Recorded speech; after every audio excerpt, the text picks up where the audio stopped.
আসসালামু আলাইকুম সুপ্রিয় ভাই ব্রাদার, আশা করি সবাই ভালো আছেন। আমিও অনেক ভালো আছি, ঠিক এই সিডার মতো। ঠিক আছে, শুধু নামি আর নামি একসে নামতে আসি, নিচের দিকে নামতে আসি ভাই, ধাপে ধাপে, কিন্তু কুল কিনারা কি পাইতে আসি না। তা যাই হোক, আজকে ভাবলাম যে একটা ব্লগ করে ফেলাই। ব্লগ তো বলে আবার ভাবেন না যে আমি আবার কাপল বলে, ঠিক আছে। তো আমি আজকে যাচ্ছি নিচে আর কি আপনাদেরকে দেখাই যে আসলে আমি সন্ধ্যার সময়, রাতের বেলায় বা বাইরে গেলে পারে কি কি করি বা কোথায় যাই, কি দেখি বা কি দেখতে ভালো লাগে, এসব কিছু আপনাদের সাথে একটু শেয়ার করতেছি। তো যাইতে যাইতে একটা জিনিস দেখেন যে আসলে এই জুতা স্যান্ডেলগুলো দেখেই গেলাম আমরা আসলে ব্যাচেলাররা নির্বাচন করে এটা ফ্যামিলি ভাষা না ব্যাচেলার ভাষা। ঠিক আছে, আবার ভাবেন না যে আমি এইসব বানাইছি, এটা আমার বন্ধু বান্ধবরা বলে। ঠিক আছে, বাইরের জুতা স্যান্ডেল এবং ছাদের কাপড় চোপড় বা বেলকনিতে কাপড় চোপড় দেখেই আসলে এগুলা নির্বাচন করে আমার বন্ধু বান্ধবরা বলছে আর কি। আচ্ছা, এখন বাইরে যাব, দেখেন গেটটা তালা দেয়া, আল্লাহ 30টে দিন এই দারোয়ান ও যে কই থাকে ভাই, এটা আমার মাথায় আসে না। হ্যাঁ, ব্যাচেলারদের এই আর এক সমস্যা, ওরে প্রত্যেক দিন আমার ফোন দিতে হয় যে গেটটা খোলো, গেটটা খোলো। কী একটা অবস্থা!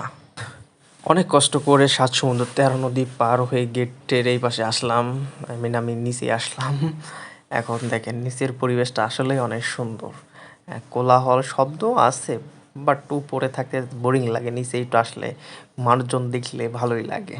দেখেন গলিরে মাথায় মাথায় বাচ্চারা খেলাধুলা করে, মানুষজন কত সুন্দর, ভালো লাগে। তো ঢাকা শহরে আসলে খেলাধুলার তো এরকমের কোনো মাঠ নেই, তো এইখানে একটু মাঠ আছে যেখানে সবাই আর কি ব্যাডমিন্টন খেলে। দেখেন চারপাশ দিয়ে আসলে ওরা যেভাবে কাপড় দিয়ে নেটের মতো আর কি ব্যবহার করছে, এটা যদি কি মানে গ্রামের কোনো মানুষ দেখে বা আমার বাপে দেখে, তাহলে সে করবে কি এই জিনিসটা নিয়ে কপির বুড়ি বেড়াতে হবে। ও এত টাকা দিয়ে পোলা মানে কি ব্যাডমিন্টনে কিয়া কিয়া খেলে, এইগুলো কাজ হইল নাকি এর থেকে? না কপির বেড়া দিলেও তো আমার কিছু কাজ। এরপর দেখেন কতগুলো লাইট আর কি ওরাই করে, দুই পাশে প্রায় ১২-১৩ লাইট দিয়ে খেলে। এত আয়োজন, কত টাকা খরচ করে। তো এইগুলা যদি কোনো গ্রামের সাধারণ মানুষ দেখে, মুরব্বী টাইপের লোক দেখে, তাদের মাথায় তো ঘুরে যাবে যে এরা কি করছে, তারা এত টাকা কই পায়। গলির এই পাশ থেকে ও পাশে মানুষ, অনেক মানুষ আছে, তবে আজকে একটু কম মানুষ দেখা যায়, আল্লাহই জানে। হয়তো আমি ভিডিও করবো এই কারণে মানুষজন আজকে সব মনে হয় বাসায় আছে। যাক, তো বন্ধুরা পাশের গুলিতে আসলাম। পাশের গুলিতে এসে এইখানে এক টিম খেলতেছে, টিম বলতে ওরা দুইজন খেলতেছে। এখনও হচ্ছে রাত বেশি না, এখন রাত হবে 7:30-8টা বাজে রাত। তো এখনও গাড়ি ঘোড়া চলতেছে, যার কারণে এখনও যারা বড় ওরা খেলে, ওরা এখনও আসে নাই। বাইরে অনেকক্ষণ ঘুরলাম বন্ধু বান্ধবের সাথে, একটু আড্ডা মাড্ডা দিলাম, চাটা খাইলাম। তো এখন উপরে চলে যাই, আর নিচে থাকতে ভালো লাগতেছে না।